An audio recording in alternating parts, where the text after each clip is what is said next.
मोक्ष मार्ग प्रकाशक भाग तीसरा कैसेट नंबर 15वां तारीख 17/3/2000 श्री देवचंद भाई। नमो अर्यंताणम नमो सिद्धाणम नमो आयर्याणम नमो उवज्जायाणम नमो लोये सवसावणम नमो समय साराय स्वानुभूत्या चकास्ते चित्त भावाय भावाय सर्व भावांतरचिले मंगलम भगवान वीरो मंगलम गौतमो गणि मंगलम कुंद कुंदार्यो जैन धर्मोस्तु मंगलम सर्व मंगल मांगल्यम सर्व कल्याण कारकम प्रधानम सर्वधर्माणम जैनम जयतु शासनम ओंकार बिंदु संयुक्तम नित्यम ध्यायन्ति योगिनो कामदम मोक्षदम चैव ओंकाराय नमो नमः। पंडित प्रवर तोदलमल जी कृत मोक्ष मार्ग प्रकाशक। इसमें तीसरा अधिकार संसार दुख का मूल कारण और उससे छूटने का उपाय। इसमें कर्मों की अपेक्षा से प्रथम जीव कैसा दुखी होता है उसकी बात करते हैं। इसमें 8 कर्म, इसमें 7 कर्मों की बात चली अपनी, ज्ञानावरणीय, दर्शनावरणीय, मौनीय, अंतराय और फिर अपना वेदनीय और आयुष्य नाम। और अब आएगा गोत्र कर्म। ये गोत्र कर्मों के उदय से होने वाले दुख और उससे निवृत्ति। नाम कर्म में जाति मिलती है, जाति और शरीर का रूप रंग वगैरह, और गोत्र कर्म से कुल मिलता है। तथा गोत्र कर्म का जब उदय आता है तब जीव ऊंचे या नीचे कुल में उत्पन्न होता है। सूर्यवंशी कुल, इक्ष्वाकु कुल, ऐसे कुल परंपराओं। पिता का जो होता है वो कुल है और माता का है वो जाति है। तो नीचा ऊंचा कुल में उत्पन्न होता है, वहाँ उच्च कुल में उत्पन्न होने पर अपने को वो ऊंचा मानता है और नीचे कुल में उत्पन्न होने पर वो अपने को नीचा मानता है। वहाँ कुल पलटने का उपाय तो इसको भाषित नहीं होता है, बदली तो नहीं कर सकता। कैसे बदली करेगा? ऊंचे कुल नीचे कुल में पैदा हुआ तो ऊंचे कुल में कैसे मिलेगा? वो तो मिलने वाला नहीं। तो वो तो इसका उपाय तो कुल पलटाने का उपाय तो इसके हाथ में नहीं है। इसीलिए जैसा कुल प्राप्त किया उसी में अपनापन मानता है। अगर बदली कर सकता तो बदली कर लेता, लेकिन ऐसा तो हो नहीं सकता। तो फिर अपने को नीचा या ऊंचा मान लेता है। परंतु कुल की अपेक्षा ऊंचा नीचा मानना ये है हमारा भ्रम है। कैसे भ्रम है? कि कोई ऊंचे कुल वाला हो, ऊंचे खानदान वाला हो मान, लेकिन अगर सामाजिक दृष्टि से गलत कार्य करे, निंदे कार्य करे, तो क्या होता है? तो वो नीचा हो जाता है। भले ऊंचे कुल में पैदा हुआ तो क्या हो, लोगों की नजर में गिर जाता है। और नीच कुल में पैदा भले हुआ, लेकिन कोई तारीफ करने योग्य समाज सेवा आदि ऐसा कोई काम करे, देश सेवा का काम करे या किसी का भला करे, तो उन लोगों की नजर में क्या होता है? भले नीच कुल में है लेकिन महान कहलाता है, ऊंचा कहलाया। तो कुल नीचे कुल और ऊंचे कुल से कोई लेना देना नहीं है। लोभ आदि से उच्च कुल वाले नीचे कुल वाले की सेवा करने लग जाते हैं। क्या नहीं? ये चपरासी वगैरह रहते हैं, बैकवर्ड क्लास के, गवर्नमेंट सर्विस में रहते हैं, अपना काम निकलने के लिए क्या करते हैं? सलाम मारते हैं कि नहीं मारते हैं? जब ऊंचा नीचा कहाँ दिखता है? अपना स्वार्थ जहाँ आता है वहाँ नीचे ऊंचा नहीं देखता है सामने वाला। अपना काम निकालो कैसा भी करो।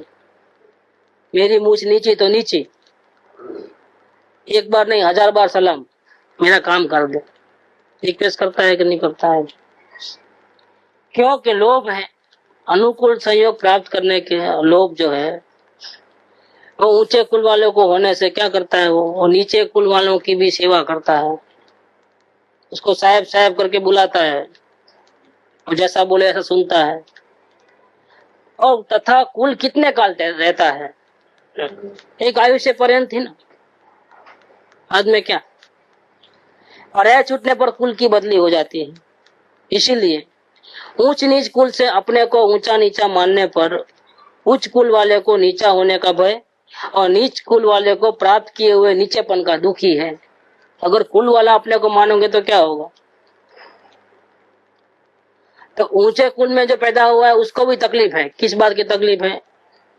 कई लोगों की नजर में मैं गिर न जाऊं, मेरा स्टेटस, मेरा जो इज्जत और स्टैंडर्ड है, कहीं ऐसा न हो जाए कि मैं गिर जाऊं। इसीलिए उनको कोई भी कार्य गलत करना भी हो तो भी कितना छुपाना पड़ता है उसको। कानो कान किसी को खबर पड़ी तो वो आपघात करने का टाइम यहाँ तक भी आ जाता है। ऊंचे कुल में पैदा हुए उसमें अगर लड़की भाग गई समझो घर से बाहर, या लड़का भाग गया घर से बाहर, किसी को अपना दुख नहीं बता सकते। कैसे बताएंगे? बताइए, क्योंकि वो नीचे आ जाते हैं फौरन। आपके घर में ऐसा? हाँ भाई बात। इसलिए मैं ऊंचे कुल का हूं ऐसा मानने पर हमेशा कहीं नीचे न गिर जाऊं, कहीं नीचे न गिर जाऊं, कहीं कोई ऐसा ना बन जाए कि मेरी इंसल्ट हो जाए, मैं मान हानि हो जाए, मेरा स्टेटस गिर जाए। उसका हमेशा उसको भय रहता है। ऊंचे कुल वाले को भी ये तकलीफ है। और नीचे कुल वाले को क्या तकलीफ है? मैं नीचा हूं ऐसा मानने वाले को क्या तकलीफ है? हमेशा मेरा कुल नीचा है, मैं नीचा हूं, इसका दुख रहता है। मैं ऊंचा नहीं हूं, मैं नीचा हूं, इसका दुख रहता है। लेकिन ये सब ऊंचा नीचा जो भी मिलना है वो किस कारण से होता है? पूर्व के जो कर्म बांधे हैं उसमें भी एक डिपार्टमेंट है, गोत्र कर्म। ज्ञान वर्ण आदि 4 घाती कर्म और वेदनीय आयुष्य नाम और गोत्र ये आघाती कर्म। इसमें से जो गोत्र कर्म है उसके कारण से ऊंचा नीचा कुल मिलता है। ऊंचा खानदान, नीचा खानदान, रईस, गरीबी, बाय बर्थ ही ऐसा हो जाता है। इसका कारण है गोत्र कर्म। इसका सच्चा उपाय क्या? फिर क्या करें तो ये दुख से छूटे? गोत्र कर्म के कारण इस प्रकार से जीव दुखी होते हैं। नीचे कुल वाले भी दुखी और ऊंचे कुल वाले भी। ऊंचे कुल वाले सुखी होना चाहिए लेकिन ऐसा नहीं है। ऊंचे कुल वाले भी दुखी इसलिए है कि कहीं नीचे न गिर जाए, हमारा स्टेटस बना रहे, स्टैंडर्ड बना रहे लोगों की नजर में, तो वो भी दुखी है। और नीचे कुल वाला तो अपने नीचे कुल के कारण दुखी है ही है। इसीलिए गोत्र कर्म के उदय से जो परिस्थिति बनी है, अगर ऐसा हमने अपने आप को मान लिया तो दुखी दुखी होने का है। तो फिर सच्चा उपाय क्या? कि इसका सच्चा उपाय यह है कि सम्यक दर्शन आदि के द्वारा ऊंचे कुल या नीचे कुल में हर्ष विषाद न माने। ऊंचा मिले तो कोई राजी होने की जरूरत नहीं और नीचा कुल मिले तो कोई दुखी होने की जरूरत नहीं है। क्यों? कि कुल, जाति, रूप रंग, शरीर का सुंदरता, ये सब अपने नहीं है। ये किसके खेल है? ये पुद्गल के, जड़ के खेल है। इसमें अपनी कोई चाल नहीं है। जीव को ये छूता भी नहीं है, ये चीज जीव को कोई असर भी नहीं करता है। जीव जैसा है ऐसा रहता है। अरे कीड़ी मकोड़े के अंदर में भी जो जीव है वो भी कैसा है कि वो नीचा है, वो भी भगवान है। क्या एक आलू की कटकी में कितने भगवान विराजते हैं? एक आलू की कटकी में अनंत भगवान विराजते हैं। तो ये भगवान, ये वनस्पति वगैरह में क्या है? भगवान है पूरे। हो सकता है कभी हमारे माँ बाप भी वो बने हो, आज उन्होंने धर्म की विराधना की होगी, अपने आत्मा की विराधना करके वो वापिस वहां चले गए हो, ऐसा भी बन सकता है। हमारे भाई बंधु सब है जो एक अवस्था में हमारे भाई बंधु, माँ बाप, पति पत्नी के संबंध कई बार हो चुके हैं इनके साथ। आज अपन यहाँ है, वो वहां है। इसका क्या संबंध बनता है, कब क्या बनता है क्या मालूम। हम भूतकाल में मित्र थे, चंपाबेन और गुरुदेव। गुरुदेव तो राजकुमार का जीव था, ये शेठ का जीव था, लड़का था। दोनों मित्र थे, राजकुमार और शेठ पुत्र। अभी यहाँ देखो तो पर्याय बदल गए, यहाँ गुरु शिष्य बने, वापिस पर्याय बदली, स्वर्ग के देव बने, वापिस पर्याय बदलेगी, तीर्थंकर के दोनों पुत्र और दोनों भाई बनने वाले हैं, वापिस पर्याय बदलेगी, वापिस स्वर्ग में जाएंगे, वापिस पर्याय बदलेगी, तो गुरुदेव पिता बनेंगे, ये पुत्र बनेंगे। यह संबंध कैसे हैं? भाइयों का संबंध, पिता पुत्र का संबंध, गुरु शिष्य का संबंध, मित्र का संबंध, ऐसा संबंध बनते हैं। ये तो जो नॉलेज में आया है, बाकी तो नॉलेज के बिना तो कितने भाव किए होंगे क्या मालूम, क्या क्या नहीं किया होगा, किसके साथ कैसा कैसा संबंध बने होंगे। शत्रु मित्र का भी संबंध बनता है। तो कहते हैं कि ये सब भगवान है, ऊंचे नीचे कुल कोई नहीं है, सब आत्मा सब समान है सबकी। चींटी का आत्मा हो, चाहे हाथी का आत्मा हो, चाहे निगोद का जीव हो, चाहे मनुष्य गति में, या स्वर्ग का देव हो, या चाहे भगवान ही क्यों ना हो, सभी आत्मा समान है, कोई ऊंचा नहीं है, कोई नीचा नहीं। इसलिए जब भगवान बनते हैं तब क्या होता है, वहां पोजीशन कैसी रहती है, सबका सर लेवल में रहता है। संसार अवस्था में सबके पांव का लेवल रहता है, और वहां सबके सर एक ही लाइन में, कोई नीचा नहीं, कोई ऊंचा नहीं, वहां वैसी स्थिति बनती है, सीधा लाइन। क्योंकि स्वभाव से सब समान ही है। जब परिणति ऐसी प्रकट कर ली तो सब बराबर ऐसे लेवल में आ जाते हैं, एक समान लाइन, सर का लाइन एक लेवल में रहता है। तो यहाँ बात कहते हैं कि उपाय क्या है कि सम्यक दर्शन आदि द्वारा ऊंचे नीचे कुल में हर्ष विषाद न माने तथा उन्हीं से किसकी फेर बदली नहीं होती, ऐसा सबसे ऊंचा सिद्ध पद प्राप्त करता है, तब सब दुख मिट जाते हैं और सुखी हो जाता है।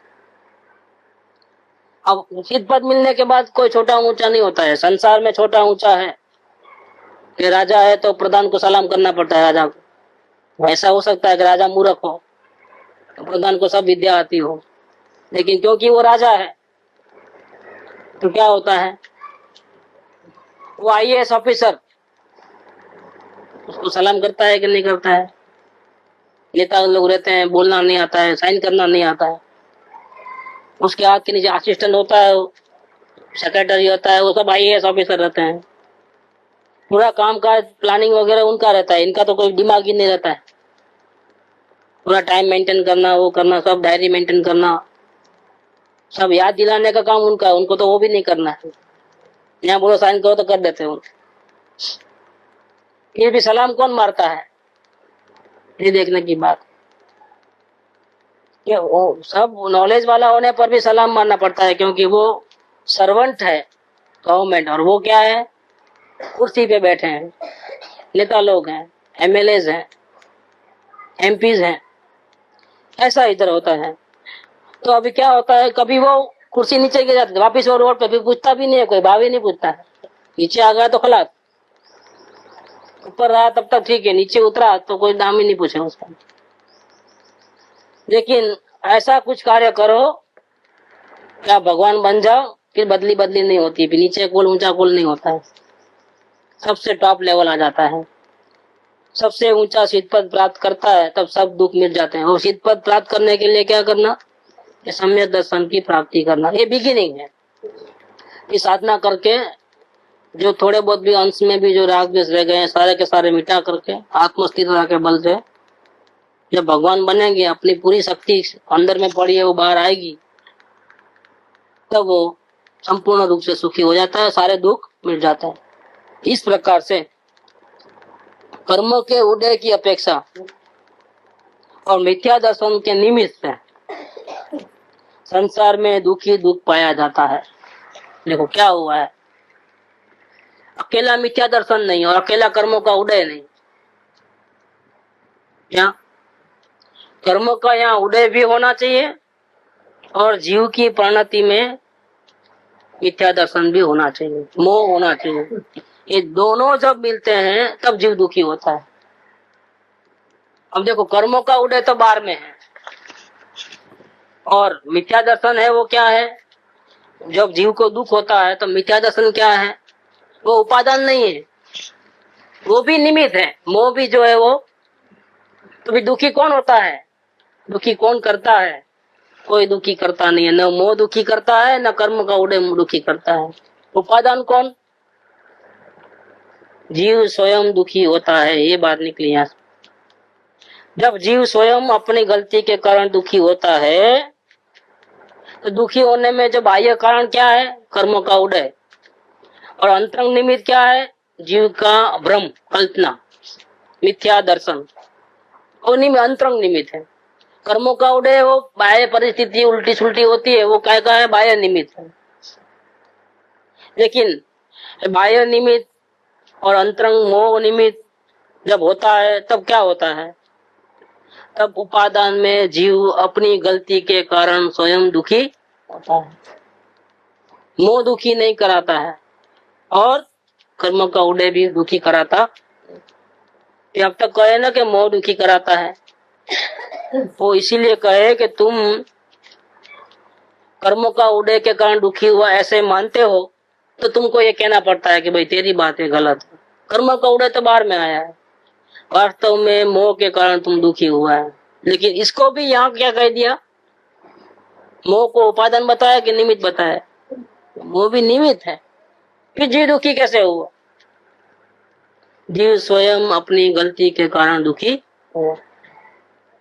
अब मोह भी निमित्त नहीं है, तब निकाल दिया। क्योंकि हम तो है ही मोही प्राणी।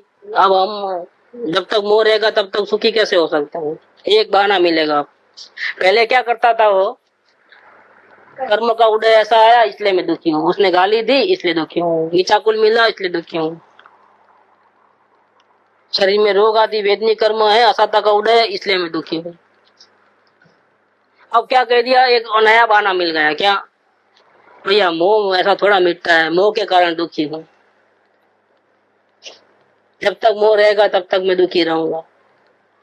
जब ऐसा अगर मानेगा तो क्या गलती होगी? अगर मोह के कारण मैं दुखी हूं ऐसा मानना क्या गलती है? आपत्ति क्या है? सही तो बोल रहा है। जो जीव ऐसा मानता है कि मैं मोह के कारण दुखी हूं, वो गलती क्या कर रहा है? वो ऐसा थोड़ा बोलता है कि दूसरे दुखी कराते हैं। वो क्या बोलता है? मैं अपने मोह के कारण दुखी हूं। तो गलती करता है कि सही बोलता है? दूसरे के ऊपर डाले, कर्मों के ऊपर, अन्य पदार्थों के ऊपर, तो वो गलती में है। चलो, लेकिन मैं अपने मोह के कारण दुखी होता हूं ऐसा माने तो क्या गलती करता है? कोई समझ? ये तो सही बोलता है। नहीं, ये भी गलती है, ये भी गलती है। कैसे? कि दुखी होने का कारण उसने मोह को बनाया, एक नया बहाना ढूंढ लिया। अब जब तक मोह रहेगा तब तक मैं दुखी रहूंगा। अब मैं क्या करूं? मोह के कारण दुखी हूं ना। तो जीव स्वतंत्र रूप से मैं मुक्त हो सकता हूं ऐसा अपने स्वभाव को भूल गया। यहाँ क्या गलती हुई? पुरुषार्थ दब जाएगा। गलती यहाँ हो, क्योंकि संसार अवस्था में कौन मोह के बिना है? सब मोह वाले हैं। संसार में जितने लोग हैं, एक परमात्मा को छोड़ करके, पूर्ण वितराग अर्यंत परमात्मा को छोड़ करके, बाकी संसार में ज्ञानी हो चाहे अज्ञानी हो, क्या है? उनको मोह है कि नहीं है? ज्ञानी को पूछे कि टीवी किसका, तो क्या बोलेंगे? मेरा नहीं है ऐसा बोलेंगे कि मेरा है ऐसा बोलेंगे? आपका नाम क्या है तो क्या शुद्धात्मा बोलेंगे कि फलाना फलाना नाम है बोलेंगे? तो क्या बोलेगा वो? ये जूते किसके हैं कि नहीं पुद्गल के हैं ऐसा बोलेगा? तो फिर दे दो मेरे को। आपका तो कहाँ है? नहीं, ऐसा नहीं है। पूर्ण वितराग परमात्मा के सिवाय संसार में ऐसा कोई जीव नहीं है जिसमें मोह न हो। अब मोह है वो दुख का कारण है, तो फिर हम सुखी नहीं हो सकते ना। कि नहीं, मोह होते हुए भी मोह है वो निमित्त कारण है, उपादान कारण कौन है? जी स्वयं है। मोह भले ही निमित्त में है, लेकिन उपादान जहाँ जागृत होता है, या आत्मा जब बोल अंदर से नक्की कर निर्धार करता है कि भले मेरी अभी संसार अवस्था है, मेरे को ममत्व है, मेरे को अज्ञान है, मेरे आचरण में राग द्वेष बहुत हो रहे हैं, ये सब हो रहा है, मैं उस बात का स्वीकार करता हूँ। और ये पूरा गलती दूसरे नहीं कराते हैं, मैं करता हूँ, इतना भी स्वीकार करता है। ये सब सही होने पर भी मेरे को अब किसी भी कीमत पे मुक्त हो जाना है, मेरे को ऐसे लफड़े में रहना नहीं है। ऐसा अगर निर्धार करे तो ये निर्धार करना क्या है, किसकी ताकत है? उपादान की ताकत है। वेरी बिगिनिंग यहाँ से होती है कि हाँ, मेरे अभी मैं अज्ञान अवस्था में हूँ, मेरे को दर्शन मोह भी है, मेरे को चारित्र मोह भी है, मेरे को भ्रांति भी है, शरीर में ममत्व है, अन्य पदार्थों में संयोगों में ममत्व है, मेरा तेरा मानता हूँ, पदार्थ अच्छे बुरे लगते हैं, और आचरण में राग द्वेष की क्रिया भी है, मैं सब स्वीकार करता हूँ, है मेरी गलती है। अब वो सुखी हो सकता है कि नहीं हो सकता है? क्या उपाय? अब क्या उपादान को जागृत होना है। अगर उपादान जागृत हुआ तो क्या होगा? सबसे पहले किसको मारेगा? अगर उपादान जागृत हुआ तो सबसे पहले किसको मारेगा? वो चेस की लड़ाई होती है जब, तो किसको अटैक किया जाता है? छोटे छोटे पैदलों को, हाथियों को नहीं, डायरेक्ट पहले किंग को पकड़ेगा। वजीर तो रोकता है तो फिर उसके ऊपर ध्यान जाता है, बाकी तो अटेंशन में क्या है। कभी कभी वजीर पड़ जाता है और किंग गया, फंसा देता है किंग को, क्या होगा? खत्म, बाजी गया ना। वजीर जिंदा है लेकिन किंग ऐसा फंसा दिया है किंग को, खत्म। उपादान जब जागृत होता है, जीव जब जागृत होता है, तो सबसे पहले किसको अटैक करता है? मोह को खत्म करता है। ये मोह माने क्या? अब मोह का स्वरूप समझो। ये मोह क्या चीज है? राग द्वेष होते हैं, वो भी मोह है, लेकिन वो चारित्र मोह है। वो राजा के सैन्य है पूरे, राजा नहीं है वो। क्रोध हुआ और राजा का सैन्य है। क्रोध, मान, माया, लोभ आदि जो भी है, के परिणाम में दिखाई देते हैं। और राजा कहाँ है? पर्दे के पीछे, महलों में रहता है। डायरेक्शन देने वाला वो है, वो सामने नहीं आता है। लेकिन दुश्मन कौन है? असल दुश्मन कौन है?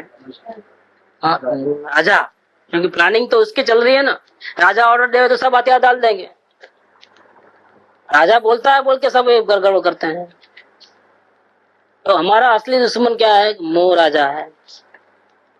ये चारित्र मोह है, वो सैन्य है। अभी हमको अटैक किस पे करना है? अटैक राजा पे करना है, तो मोह राजा पे अटैक करना है। तो मोह राजा कौन है? मोह राजा ये है कि जीव का जो मूल शक्ति है, वो शक्ति का भान नहीं होने देता है। जीव को स्वयं को ऐसा भुलावे में डाल दिया है, ऐसा नशा आ गया है कि राजा होकर के भी अपने को भिखारी मानता है। स्वयं शरीर आदि से भिन्न है, लेकिन कैसा मानता है कि मैं शरीर वाला हूँ। स्वयं ऊंचा नीचा कुल वाला नहीं है, लेकिन कैसा मानता है? मैं ऊंचे कुल वाला, मैं नीचे कुल वाला। स्वयं का कोई रूप ही नहीं है, उद्गल का रूप है वो अपना नहीं है, लेकिन मैं कुरूप, मैं सुंदर, ऐसा अपने को मानता है। स्वयं में कोई विकार नहीं है, राग द्वेष क्रोध मान माया लोभ जीव स्वभाव में नहीं है। लेकिन ये मोह राजा उसको ऐसा भुलावे में डाल देता है कि बोलता है मैं क्रोधी हो गया, मैं पामर हूँ, मैं अज्ञानी हूँ, मैं संसारी हूँ। ये किसका कमाल है? ये मोह राजा का कमाल है। मारना किसको? पहले कि ये शरीर से, संयोगों से अच्छा, अपने को अच्छा बुरा मानना, सुखी दुखी होना, संयोग जैसा अपने को मानना, क्रोधादि भाव मेरे में घुस गए ऐसा मानना, अब इसको निकालना, वो भी एक मोह है। क्योंकि क्रोध अंदर में घुस गया, अब इसको बाहर निकालना है, क्योंकि इस पे नरक गति में जाएंगे। ऐसे जो चक्कर चले हैं ये सब, ये चक्कर का कारण कौन है? ये मोह राजा है। तो मोह राजा जो है वो चक्कर में निमित्त है। और उपादान में क्या है? उपादान में जीव अपनी शक्ति को गंवा बैठा है, शक्ति का इस्तेमाल नहीं करता है। शक्ति है कि नहीं वो भी भान नहीं। संसार के सभी जीव ऐसा मानते हैं कि ये सुखी तो कोई हो ही नहीं सकता है। ये क्या है? मोस्टली जीव ऐसे हैं। तो सुखी तो कौन होगा? वो हो ही नहीं सकता। दुनिया में सब दुखी है। बड़े बड़े राजा महाराजा भी दुखी है, वो भी सुखी नहीं है। सुख सुख नाम की चीज है नहीं। थोड़ा बहुत तो एडजस्टमेंट करना ही पड़ता है, कभी सुखी है ही नहीं। इसलिए बेकार है वो मेहनत। कोई सही बताने वाला भी नहीं है और पॉसिबल भी नहीं है। यहाँ तक हाँ, ये गलती हो गई, ये गलती हो गई कि नहीं हो सकता हमारे से होने का सवाल नहीं है। यहाँ तक कि साधु संत और बड़े बड़े त्यागी भी क्या कर दिए हैं। जैन शास्त्र के, वितरागी शास्त्र के अभ्यासी ने भी हथियार डाल दिए हैं। क्या कह के इस काल में कहाँ मोक्ष है? इस काल में मोक्ष है ही नहीं। सम्यक दर्शन करोड़ों अब्जों में होता है। ये आजकल सब अपने को समय दृष्टि मानते हैं, चल निकले हैं, धोखेबाज है, वो है, नौंगी जुटा रहे हैं। हो ही नहीं सकता।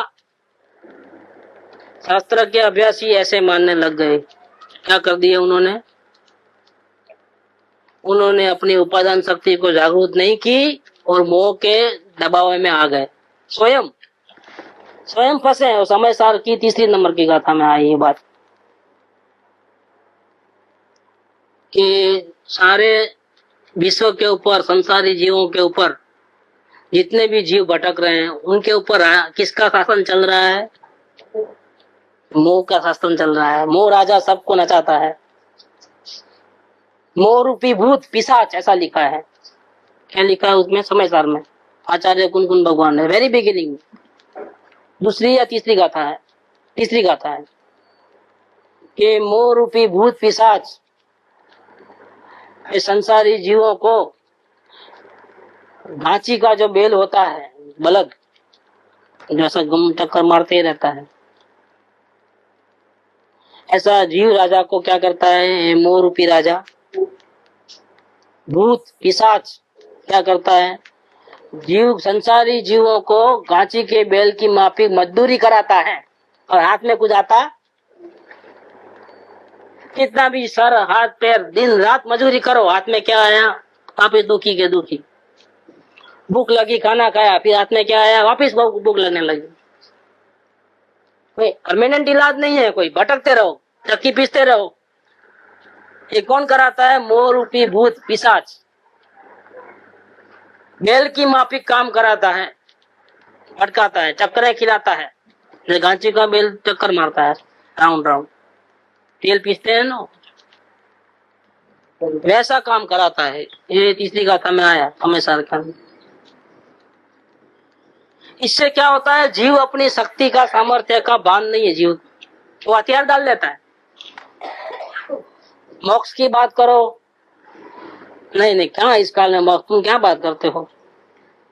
चलो साहब सत्संग में आप जाओ। नहीं, क्या बात है? उसने हिम्मत हार चुका है, वो निराश हो चुका है। क्या वो अभी एक्सपेरिमेंट करने को भी तैयार नहीं है, क्योंकि दबाव में ऐसा आ गया है, मोह की बुरकी में ऐसा आ गया है कि उसमें एक नया मोह भ्रम पैदा हो गया है कि इस काल में मुक्त होने की बात ही भूल जाओ। मुक्त हो ही नहीं सकते, जन्म मरण से रहित हो ही नहीं सकते। कोई अगर बोलता है कि मैं चलो आपको मोक्ष में ले जाता हूँ, तो ये झूठा है, ढोंगी है, विश्वास करने योग्य नहीं है। कोई बोलता है चलो मैं परमात्मा का दर्शन कराता हूँ आपको, यकीन नहीं करना, क्योंकि होता ही नहीं है ना। पागल समझते हैं। ये बात क्या कहाँ है? बड़े बड़े त्यागी तपस्वी नहीं कर सकते, वो बोलते हैं इस काल में मोक्ष नहीं है और तुमको मोक्ष चाहिए। तो चर्चा चली है कृपा डे के वक्त में बहुत जबरदस्त, और 397 में उसका खुलासा दिया है। एक नमस्कार मंत्र का बोलना भी नहीं आता है तो भी जीव साहिक सम्यक दर्शन हो सकता है, प्राप्त कर सकता है। क्या समझते हो सहायक सम्यक दृष्टि को आप? कोई कंपल्सन नहीं है कि नमस्कार मंत्र उसको बोलना आना चाहिए। और फिर भी सहायक सम्यक दृष्टि होता है उसी भाव में या मैक्सिमम तीसरे भाव में मोक्ष जाता है। लेकिन शिव कहते हैं कि नहीं, इस काल में कोई मोक्ष नहीं होता, ऐसा नहीं होता है। कैसे बन सकता है? ये बनने वाली बात नहीं है। क्या बोल दिया? इस काल में अगर मोक्ष नहीं है, ऐसा जैन शास्त्रों में लिखा है, ठीक है। इस काल में इस क्षेत्र में मोक्ष नहीं होता तो हमको कहाँ मोक्ष चाहिए? हम कहाँ मांगते हैं मोक्ष? हमको तो सदगुरु चाहिए, सदगुरु के चरण कमल चाहिए। वो मोक्ष की परवाह नहीं है। क्यों? कि सदगुरु होंगे तो हमारे को कहाँ गलती हो रही बताएंगे, और हमारे ताकत को कैसे इस्तेमाल करना हो बताएंगे। और हमारी ताकत अगर जागेगी तो मोक्ष तो हमको परमेश्वर की तरफ जाना नहीं पड़ेगा, परमेश्वर स्वयं हमारे पास आएंगे। हमको जरूरत ही नहीं है किसी की। परमेश्वर खुद दर्शन देने आएगा, हम दर्शन करने वाले नहीं रहेंगे फिर। और जब आत्मा की अनुभूति होती है तो ऐसा ही बनता है। मुझे आत्मा का दर्शन करना है, दर्शन करना है, होता ही नहीं दर्शन। जाओ, दर्शन भी नहीं करना है, मैं तो हूं, ऐसा बादशाह बन के बैठ गए तो क्या हुआ? परिणाम में आत्मा का दर्शन हो जाए तो अच्छा, अनुभव हो जाए तो अच्छा, ऐसा मानेगा तो अनुभव होने वाला ही नहीं है। मैं परमात्मा वर्तमान में हाजरा हजूर मौजूद हूँ। अब परिणाम को मेरा ध्यान करना है तो अरे मुझे कोई परवाह नहीं है, जाओ। हाँ, कैसे जो बैठते हैं उसके मोर लगने में वो हरी बन जाता है और गलत जो चीजें है उसके तरफ खींच लेता है। परवाह बिना के हो जाते हैं तब। तो जब ऐसा होता है तो फिर एक दूसरा अल्टरनेटिव है ना हमारे पास। अगर हमारे को ऐसा अनुभव होता है कि अंदर का परमात्मा हमको साथ देता नहीं है, परिणाम को किक मार देते हैं हम, और अंदर के आत्मा के शरण में जाकर के उसके आश्रय में हम साधना करते हैं और हम सक्सेस नहीं होते हैं, समझ में। तो दूसरा अल्टरनेटिव है हमारे पास। वो क्या है? क्या चीज है? सदगुरु का शरण भक्ति है हमारे पास। इसीलिए कृपादेव ने लिखा 213 नंबर में कि जा तेरा मोक्ष तेरे पास रख, हमको नहीं चाहिए। हमने मोक्ष देवा करता, हमने गुरु ना चरण कमळनी सेवा મળે तो बस है हमें। This is alternative. तो क्या होगा? फायदा क्या होगा इसका? क्यों ऐसा कहा? तो हमने, हे जिनेन्द्र भगवान, हमने मोक्ष आपा करता सदगुरु ना चरण कमळनी सेवा आप, हमें बीजू कहीं जोत नहीं। इसके पीछे रहस्य कितना बड़ा है कि परिणाम को किक नहीं लगाओगे तो आत्मा की अनुभूति होने वाली नहीं। लेकिन इसमें खतरा है। क्या खतरा है? स्वच्छंद बनने का। इससे कौन बचाएगा? देखो क्या क्या रोल है उसका। सदगुरु का रोल कितना बड़ा है। जेने आप्યું ભાન નિજ તેને સદા પ્રાણો। आत्मसिद्धि में ही पहली लाइन लिया है कि जे स्वरूप समझा विना हमें दुखाना। फिर समझाव्યું ते पद नमो श्री सदगुरु भगवान। देखो, दुखी तो मैं अपने स्वरूप का भान नहीं था इसलिए होता था, लेकिन नमस्कार मैं किसको करता हूँ? दुख तो मेरे स्वरूप को जानने से मेरे मिट गया, सदगुरु ने नहीं मिटाया। लेकिन रास्ता तरीका समझाव्યું, रास्ता तरीका किसने बताया? इसलिए मैं नमस्कार किसको करूंगा? हे आत्मा, मैं तुझे नमस्कार नहीं करूंगा। देखो ये चाल कैसी है जबरदस्त। ये समझ में नहीं आवे तो क्या होता है? ये निमित्त की भाषा है, ऐसा है। ये तो बिल्कुल गुलाम बनाने की बातें हैं, सदगुरु का गुलाम बनाने की बातें हैं। ये वितराग मार्ग नहीं है, ऐसा करके लोग निंदा करते हैं कृपावली की। सोचन જ છે। તમે આશય સમજી શકતા નથી એનો મતલબ તમે મુમુક્ષુ પણ નથી કે જ્ઞાનીના વચનો તમને ન સમજાય तो ज्ञानी खोटा नहीं। कौन खोटा है? किसी भी ज्ञानी के वचन अगर हमको समझ में नहीं आते हैं, हमारी माइंड में बराबर बैठते नहीं है, सेटिंग नहीं होती है, तो निमित्त की भाषा है, ये तो व्यवहार है।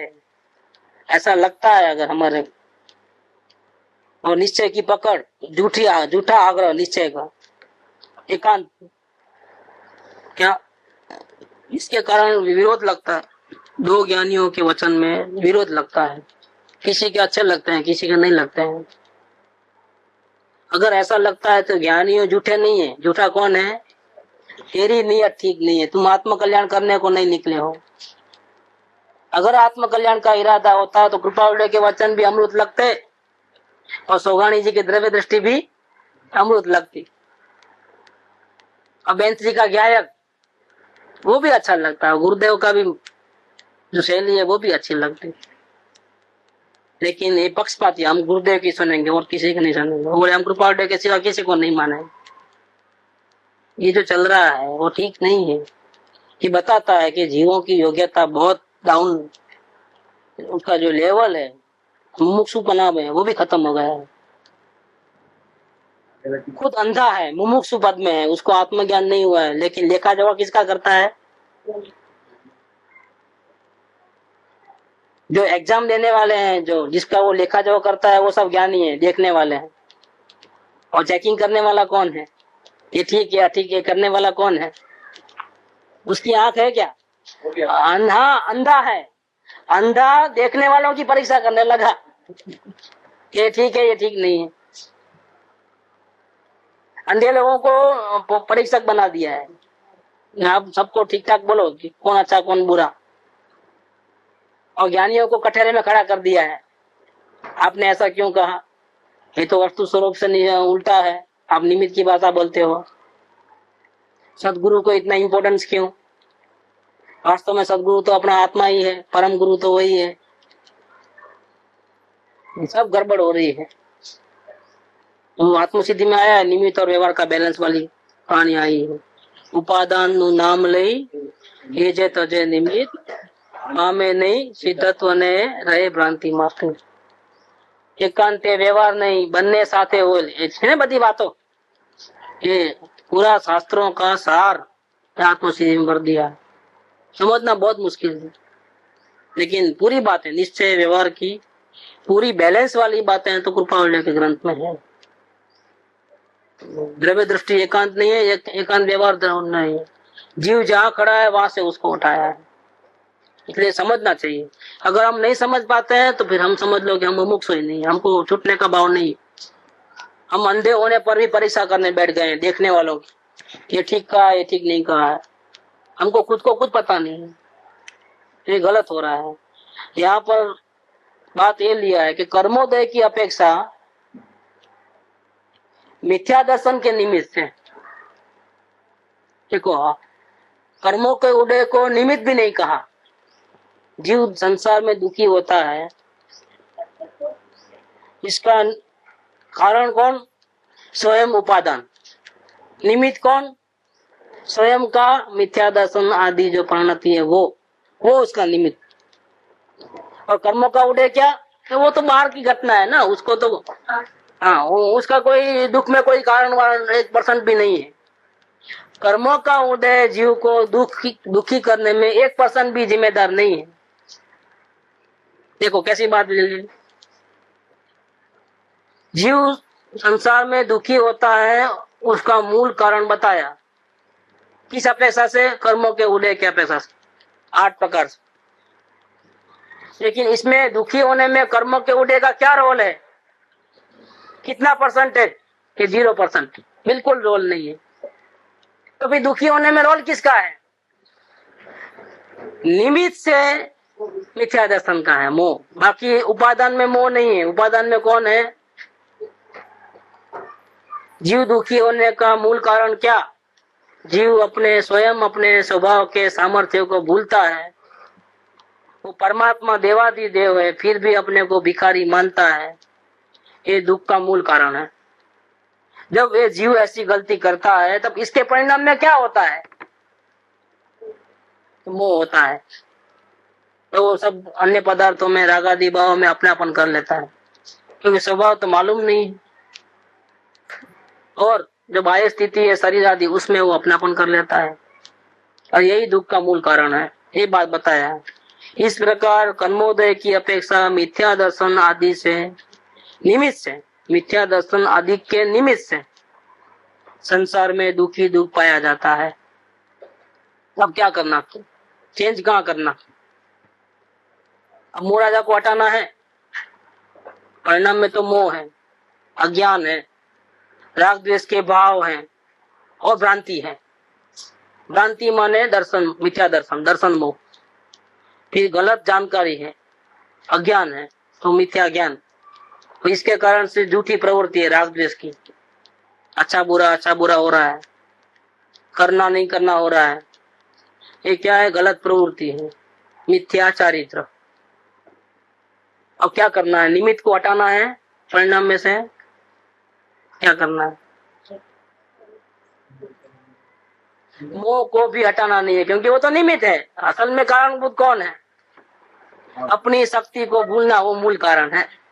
अपनी शक्ति को याद करो, पुरुषार्थ। तेरे पास ज्ञान है, भले केवल ज्ञान नहीं है तो भी कोई बात नहीं है, मति शुद्ध ज्ञान तो है ना तेरे पास, और सोच विचार करने के लिए निमित्त में मन तो है ना, बस काफी है इतना। अब तुझे इससे ज्यादा बहुत सारे शास्त्र पढ़ के करना है कि अभी करना है? देखो, कोई जीव शुरुआत करे कि अभी मुझे संसार में भटकना नहीं है, तो उसको क्या करना है? वेरी बिगिनिंग क्या करना है? कहाँ से शुरुआत करना है? कि नहीं, पहले तो उसको व्रत, तप, नियम, पूजा, भक्ति, पाठ ये सब करना पड़ेगा। गलत जितना भी धंधा करता है, गलत प्रवृत्ति करता है, झूठ बोलता है, उठा पटक करता है, ये सब 2 नंबर का धंधा करता है, या इतनी राग द्वेष की प्रवृत्ति करता है, सब बंद करनी पड़ेगी।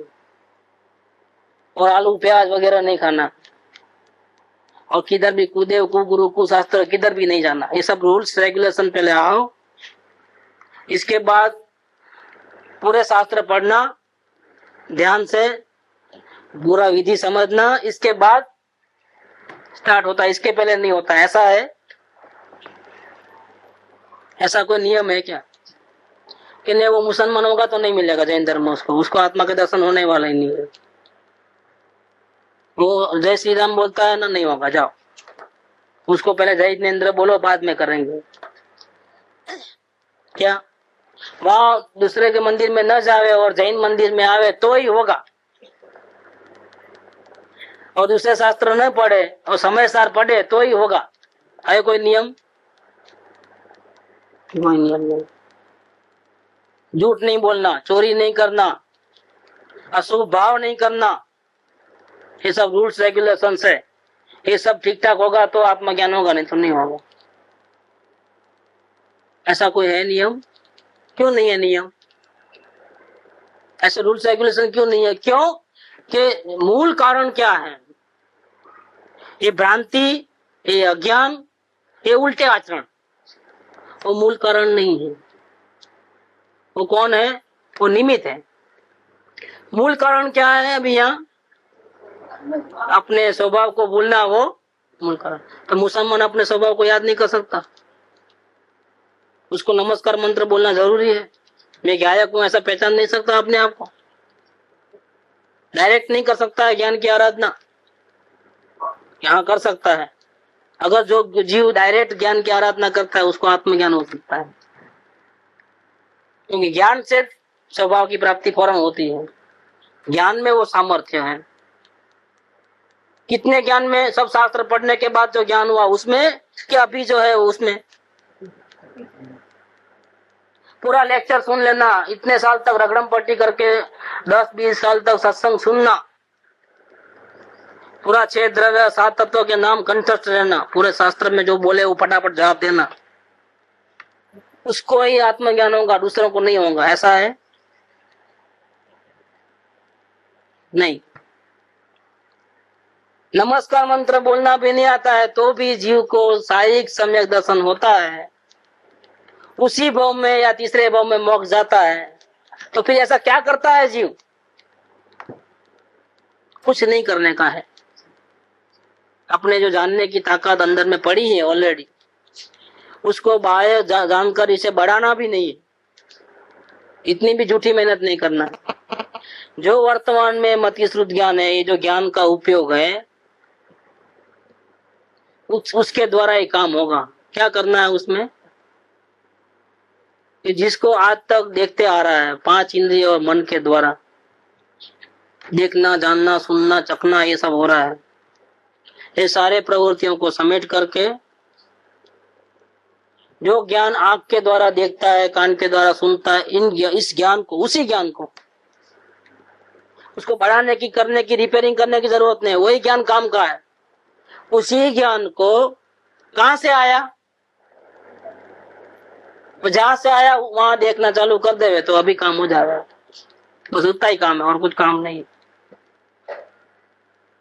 तो स्वभाव पकड़ में आ जाएगा, मूल स्वभाव कहां से वो ज्ञान निकल रहा है, वो समझ में आया तो ऑटोमेटिकली ये जो भ्रांति है वो निकल जाएगी, ज्ञान प्रकाश हो जाएगा। और एक क्रोध आदि जो भाव है वो अपने आप, इसका लेवल जो है डाउन हो जाएगा। फिर और ज्यादा देखेगा, अपने स्वभाव को आराधना करेगा और डाउन होगा, और ज्यादा देखेगा और डाउन हो जाएगा। ये साधना करते वक्त पूर्व कर्म आते रहेंगे, वो निद्रा करते रहेगा, और बाकी का जो मोह का जो लेवल है और कम और कम और कम होते होते एक दिन ऐसा आएगा कि अंदर में ध्यान ऐसा लगेगा कि बाहर निकलेगा नहीं उपयोग। तो क्या होगा,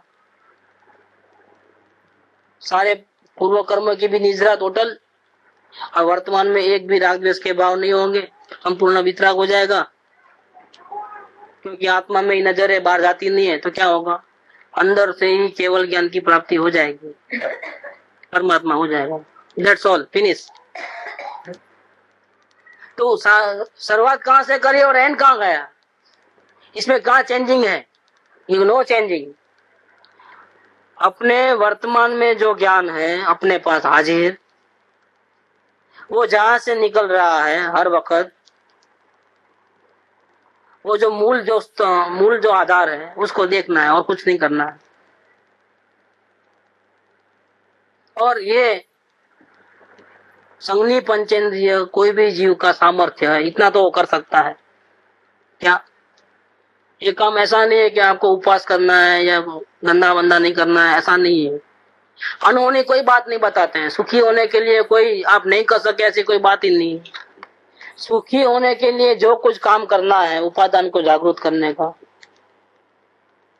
और जो कुछ भी अरेंजमेंट चाहिए, ताकत चाहिए, वो ताकत भी कहीं से लानी नहीं, वो भी हमारे पास हाजिर है। ये ज्ञान उपयोग है ना, वही ताकत। इसीलिए एक बहुत सुंदर ग्रंथ निकला है आज से 400 साल पहले, दीपचंद जी कासलीवाल ने लिखा है, अनुभव प्रकाश। उसमें कोई भगतमारी नहीं है किसी बात की। कभी कभी लिया है सदगुरु का नाम, सदगुरु ने समझाया बोल के, बाकी टोटल बात किसकी करी है? ज्ञान उपयोग की बात की है, जीव के सामर्थ्य की बात की है, और जीव की उल्टाई कैसी है, ऊंधाई कैसी है, उसकी बात की है, और कोई बात नहीं की। पूरा ग्रंथ देख लो, वेरी बिगिनिंग से लेकर के एंड तक। ज्ञान का उपयोग, अपना सामर्थ्य, उसको भूल करके कैसे गलती करता है वो, अरे श्री गुरु ने समझाया ये सब, इतना और कोई नहीं। ये सब कर्म फर्म अन्य पदार्थ वो भी नहीं लिखा, राग द्वेष मत कर वो भी नहीं लिखा है, क्योंकि वो ज्ञान के उपयोग की बात है। ज्ञान अंदर में जाएगा तो राग द्वेष होने वाला ही नहीं है। राग द्वेष नहीं करने का भी काम वही है। क्या साधन है? ज्ञान साधन है। ज्ञान अंदर में जाएगा तो राग द्वेष कहां से होगा? तो वो भी नहीं, कुछ नहीं। तेरा अनंत सुख तेरे ज्ञान उपयोग में है, वहां से शुरुआत की है। अपने सामर्थ्य को तुम कौन बोलता है? और फिर भी जीव कई कैसे कैसे बहाने कर करके अपने सामर्थ्य का स्वीकार नहीं करता है। उसको गाली भी दी है वहां पर, धोखेबाज, डोंगी, ऐसा भी कहा है। कोई बोलता है मुझे समय नहीं मिलता है अपना अंदर देखने का, उसको ही बहुत डांटा है। तो ऐसी गालियां दी है बहुत, ऐसे जीव को बहुत गालियां दी है। हरामजादी शब्द दिया। चौथे काल में तीर्थंकर जैसे थे, उनको 96,000 रानी थी, 6 खंड का कारोबार संभालना रहता है, और तेरे पास क्या है, चींटी बराबर भी नहीं है। उसके पास कितने बड़े बड़े महल और कितना सामग्री, परिग्रह कितना। बसाना तो बहुत इजी है, लेकिन वो भी मुश्किल है। लेकिन बसाने के बाद संभालने का जो है ना, वो भी टेंशन बहुत बड़ा है, मेंटेन करने का उसको। वो भी तो 6 खंड को मेंटेन करता है, एक नहीं 96,000 रानी को संभालता है,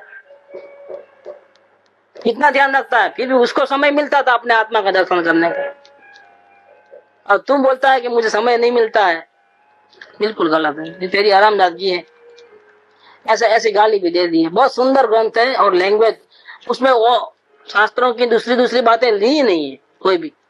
एक अपना ज्ञान, अपना स्वभाव, और उसको नहीं देखता है तो कैसा गलत गलत काम करता है, क्या सोचता है, वही लिया है और कुछ नहीं। इसका मूल कारण क्या है कि मोक्ष सुख पाना बहुत सुंदर सरल बात है, अगर उसका रूट कॉज को समझ ले। तो रूट कॉज में क्या है, संसार दुख का मूल कारण कौन, कर्मों का उदय बिल्कुल नहीं। शरीर में रोग आया, नहीं है कारण। नीचा कुल मिला, रोग का कारण नहीं, दुखी होने का कारण नहीं। हमारे ज्ञान की ताकत बहुत कम है, ज्ञानावरणी कर्म बहुत बांधा है, हमको कुछ याद ही नहीं रहता है, नहीं, वो भी कारण नहीं। हमको बहुत मोह हो गया है, संसार से लगाव बहुत है, भ्रांति हो गई है, डर लगता है हर बात का।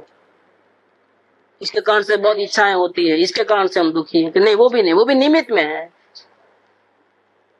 अंतराय कर्म, हम चाहते तो है आत्मा का दर्शन करना, लेकिन कोई ना कोई बीच में आ जाता है, हमारी भावना सफल नहीं होती है, क्या कारण नहीं मालूम। लेकिन इतनी मेहनत करते हैं, लेकिन फायदा काम नहीं होता है। अंतराय कर्म कोई है अभी, या हमारे पास समय नहीं है, हमारा आयु कर्म कितना है नहीं मालूम, वो जितना आयु से कब क्या होगा नहीं मालूम, उसके मारे हम आत्मज्ञान कर पाएंगे कि नहीं कर पाएंगे नहीं मालूम। क्योंकि हम करें और आयु से खत्म हो जाए तो, क्योंकि हमारा जीना मरना तो किसके हाथ में है, आयु कर्म के हाथ में। नाम कर्म और गोत्र कर्म तो नहीं, कोई हैरान नहीं करता है।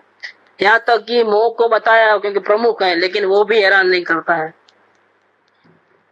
तेरा सामर्थ्य ज्यादा है, मोह का सामर्थ्य ज्यादा नहीं है, लेकिन वो क्यों बलवान है अभी।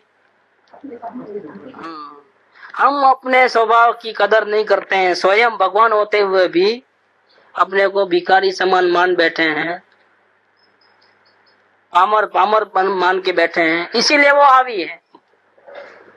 अगर हम अपने में तो सीध भगवान जैसा सामर्थ्यवान हो, ऐसा अपनी ताकत को बढ़ावे तो क्या होगा, किसी की ताकत नहीं है। ये मोह का क्या है, मोह सबसे पहले मोह मरता है। जीव जागरूक हुआ तो सबसे पहले कौन मरता है, डायरेक्ट मोह राजा मर जाता है। तो उनका सामर्थ्य ही खत्म हो जाता है, कमर ही तोड़ देता है। वो जो मेन जो गवर्निंग फोर्स था, लड़ाई होती है तो जो मेन जो चाबी थी उस पर ही अटैक कर दिया। सबको गाइड करने वाला था लीडर, सेनापति, राजा, उसको ही खत्म कर दिया वेरी बिगिनिंग में ही। तो सामर्थ्य किसका ज्यादा है, वर्तमान में जो हमारे पास जो ज्ञान है उसका सामर्थ्य सबसे ज्यादा है। अंदर में अनंत सामर्थ्य है शक्ति में, लेकिन क्या काम की वो शक्ति है, लेकिन हमारे यूज में थोड़ी आती, यूज में आती है क्या, केवल ज्ञान ले सकता है, सारी दुनिया को यहाँ बैठे बैठे जान सकता है, इतनी ताकत अंदर आत्मा में है, लेकिन हमारे किस काम की भैया। बैंक में करोड़ रुपया पड़े हैं, लेकिन ढाई बज गए हैं, अभी आप चेक भी लिखो तो भी मिलने वाले नहीं। पैसे किसके हैं, आपके, लेकिन आप यूज कर सकते हो कि नहीं कर सकते, क्यों, क्यों, रनिंग वर्किंग आवर्स में नहीं आए, चेक नहीं दिया, बिफोर टाइम नहीं दिया। शक्ति का सही इस्तेमाल नहीं करो तो वो शक्ति भी किस काम की। शक्ति का सही इस्तेमाल करने की चाबी कहाँ है, वर्तमान ज्ञान उपयोग में। वो सामर्थ्य अपने पास है कि नहीं है, इतना दरवाजा खुला है कि नहीं है, फिर हम दुखी नहीं हो सकते। अगर इसका इस्तेमाल करना आया तो हम दुखी नहीं हो सकते। कभी भी सब तालों की एक ही चाबी, क्या? गायकता का अभ्यास करो, सारे ताले खुल जाएंगे। कोई भी उलझन रहेगी ना, ये देखो इसमें लिखा है, तारे कोई बीजा कोई सारानी जरूर નથી। देखो, જીવનમાં કોઈ વાર પહાड़ જેવી પણ પ્રતિકૂળતાઓ આવે तो पण तू अपनी आत्मश्रद्धा को गुमाना नहीं। मन को समतोल रखना, मतलब ओवर राजी और ओवर नाराज, दुखी सुखी नहीं होना, समतोल समतोल रखना। कोई पण दुख नो उकेल અને અંત હોય છે। તારે બીજા કોઈના સહારાની જરૂર નથી। કેમ? તારો ગાયક ભગવાન તારી પાસે જ। ऐसी बात ली है। ये अपना सामर्थ्य को अगर जो है उसको संभाले ना, जीवन में कभी दुख नहीं आएंगे। ये दुख होने का कारण ये है कि अपनी जो ताकत है, सामर्थ्य है, उसका वो इस्तेमाल नहीं करता। जब वो इस्तेमाल नहीं करता है तो निमित्त में कौन रहता है कि मोह राजा। उसके निमित्त में कौन रहता है वहां बाहर? कर्मों का उड़ाई। बाकी एक्चुअल में रोल कौन किसका है, जिम्मेदार कौन है? स्वयं। सुख धाम अनंत सुसंत चही, दिन रात रहे तद ध्यान मही। प्रशांति अनंत सुधामय जे, प्रणमो पद ते वरते जयते। प्रणमो पद ते